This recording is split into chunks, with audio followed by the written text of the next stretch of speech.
Hi friends, this video shows how to enable or disable developer options.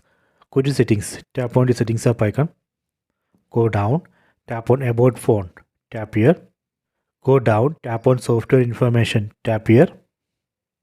Here you can see build number. On build number we need to tap 7 times. 1, 2, 3, 4, 5, 6, 7.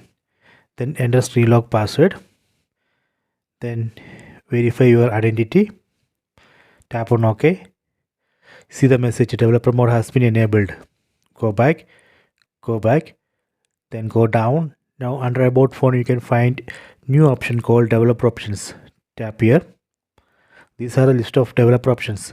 From this list let me select one option. Let me set USB debugging. Let me enable. Tap here. Tap on OK. So this way we can enable USB debugging. Later if you want to disable USB debugging, again come here, then tap here and disable. We can also disable developer options. Here on top you can see developer options on off button. We can just tap here and turn off developer options. I recommend to disable developer options after the use because of security issues. Let me verify. Go back. See, now under about phone it's not showing developer options because I have disabled. This way we can enable or disable developer options. Please try this. I hope you have enjoyed this video. Please subscribe this channel. Please like and share the video.